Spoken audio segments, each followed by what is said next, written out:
नमस्ते। राम राम।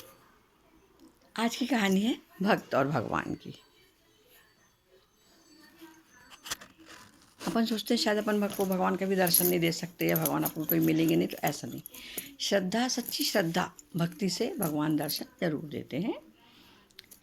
ऐसी कहानी है, ब्रज में एक रहते थे सज्जन। वो पूरे समय कृष्ण भक्ति करते थे। कृष्ण कृष्ण कृष्ण, उनको कृष्ण कृष्ण इतना रखते थे, वो बहुत ज़्यादा कृष्ण कृष्ण रखते थे। पक्के भक्त थे वो भगवान जी के। और उनकी आदत थी कि रोज़ वो फूल ढूंढ कर लाते, माला बनाते और नंद महल में जाकर भगवान जी को पहनाते थे। एक बार उन्होंने सुना कि यदि लगातार 12 वर्ष तक पूजा की जाए या कोई भी अपने मन में बात ठानी जाए, उसका लगातार उसका उपयोग किया जाए, उसको माना जाए, तो उससे हमें फल प्राप्त होता ही है। तो उनके मन में तो एक ही भावना थी, मुझे भगवान दर्शन दे दें। तो उन्होंने भगवान जी से कहा, भगवान जी मैं आपको 12 साल तक लगातार माला पहनाऊँगा, रोज़ माला बनाऊंगा, रोज़ पहनाऊंगा, चाहे कुछ हो जाए, पानी बादल रहे, पानी रहे, गर्मी रहे, ठंड रहे, या मैं बीमार, कुछ भी हो जाए, पर मैं आपको 12 साल तक माला पहनाऊंगा। पर मेरी भी एक बात है, 12 साल पूरे होने पर 13वां साल का पहला दिन आप मेरी कुटिया में आओगे और मैं वहाँ आपको माला पहनाऊंगा। वो इतने कृष्ण भक्त थे कि लोग उनको कृष्णदास ही कहने लगे थे। वो कृष्णदास के नाम से प्रसिद्ध हो गए थे।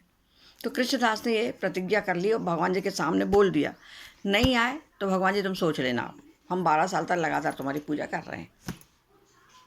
कृष्णदास ने नियम से रोज रोज नियम से माला बनाना, भगवान जी को पहनाना बिल्कुल नियम बना लिया।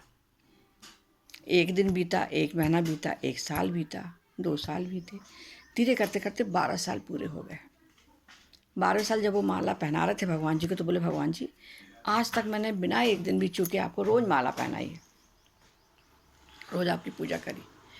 कल 13वें साल का पहला दिन है, कल आपको मेरी कुटिया में आना है, मुझे दर्शन देना है और मैं आपको माला पहनाऊँगा। ऐसा कहकर वो अपनी कुटिया में चले गए। अब उनको लगा कि भगवान जी आने वाले हैं, तो भगवान जी अकेले थोड़ी आएंगे, उनके साथ उनके साथी आएंगे, गोपी आएंगी, राधा आएगी, कौएँ भी आएंगी। तो उन्हें रात भर खूब तैयारी करी, अच्छे से खूब अपना घर तैयार किया, सजाया, पकवान बनाए 56 प्रकार के खूब किया, और सुबह से माला वाला बना के बैठ गए कि आज तो भगवान जी जरूर आएंगे। सुबह हो गई, भगवान जी नहीं आए। दोपहर हो गई, भगवान जी नहीं आए। तो उन्होंने, अरे भगवान जी के पास बहुत भीड़ रहती, वो सबकी सुन रहे होंगे, अभी कहाँ आएंगे मेरे पास। पर करते करते शाम हो गई, भगवान जी नहीं आए। तो वो उदास हो गए, उनको लगा पता नहीं भगवान जी क्यों नहीं आ रहे। शाम होते होते रात भी होने लगी। तो उन्होंने सोचा अब भगवान जी नहीं आते। तो उन्होंने जितना खाना बनाया था पूरा अपनी एक पोटली में भरा, माला हाथ में रखी, और वो बोले अब मैं यहाँ इस स्थान पर ब्रज में तो नहीं रहूँगा। उन्होंने पहले बोल दिया, यदि आप नहीं होगा तो मैं ब्रज में नहीं रहूँगा। तो उन्हें, मैं ब्रज में तो नहीं रहूँगा। और उन्होंने अपनी कोठी खाली करी और वो जाने लगे। चले गए, चलते चलते उन्होंने देखा बहुत सारी गऊँ उनके सामने आ रही हैं, और एक छोटा सा बच्चा 10-11 साल का, अच्छा सुंदर सा बच्चा, सांवला सलोना, वो गऊँों के साथ है। और उन्होंने ध्यान नहीं दिया, वो चले जा रहे थे। उनके, बाबा कहाँ जा रहे हो? बोले बस मैं जा रहा हूँ। गुस्से में तो थे, थोड़ा तमतमाए भी थे कि भाई भगवान जी आए नहीं दर्शन देने। तो कहाँ जा रहे हो बाबा? बोले जा रहा हूँ। बोले अरे बता तो दो कहाँ जा रहे हो आप? तो बोले मैं बरसाने जा रहा हूँ। बोले क्यों? अरे बोले मैं जितनी देर पूजा करी भगवान की, भगवान को बुलाया था, आए नहीं। तो बोले अब मुझे जो कुछ लाया मुझे खिला दो। तो बोले नहीं, क्यों खिला दो तुमको? मैं तो जा रहा हूँ, बरसाने जा रहा हूँ राधा के पास, राधा को बताऊँगा। बोले अरे बाबा जो लाए खिला दो। वो एक जगह बिठा बैठ गए। वो तो गुस्से में थे, तो उन्हें खाना निकाला दिया। तो बोले भगवान जी अब निकाला है। भगवान जी ने कहा अब निकाला है तो मुझे परस भी दो, खिला भी दो भाई हाथ से। नहीं, बोले मैं नहीं खिलाता। बोले अच्छा जी बता दो, जाकर बोले बरसाने जा रहा हूँ, राधा के पास रहूँगा। उन्हें जैसे उनको खाना ना खिलाया किया, और बोले माला क्या करोगे? तो बोले माला भी मुझे पहना दो। नहीं, बोले मैं नहीं पहनाता माला, भगवान जी नहीं आए, मैं नहीं पहनाऊँगा माला। ऐसे करके उठे, जाने लगे। पीछे पीछे उनको रोकते जाए वो बालक कि अरे रुक तो जाओ बाबा, मैं आ रहा हूँ साथ में, अरे रुक तो जाओ बाबा, मुझे छोड़कर मत जाओ, मैं आ रहा हूँ साथ में। पीछे पीछे बाबा जी चले, और आगे आगे वो कृष्णदास चले। कृष्णदास बोले मेरे पीछे मत आओ, मैं अपना नाम राधा दास रखने वाला हूँ, मेरे पीछे मत आओ अब।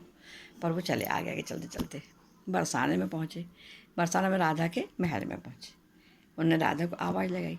जैसे ही राधा ने दरवाज़ा खोला तो राधा दिखी। राधा में उनको कृष्ण रूप भी दिखा, और पलट कर देखा, छोटा सा बच्चा भी कृष्ण रूप में दिखा। तो राधा हो या कृष्ण हो, दोनों एक ही भगवान। दोनों को देखकर कृष्णदास जी बहुत भाव विह्वल हो गए और दोनों के चरणों में डूब गए। तो भगवान जी दर्शन देते जरूर है, यदि हमारी श्रद्धा सच्ची है तो भगवान जी दर्शन देते हैं। एक बात, मेहनत लगन और ईमानदारी से किए गए काम में सफलता जरूर मिलती है। हमें उस काम को लगातार करते ही रहना चाहिए। नमस्ते, राम राम, धन्यवाद।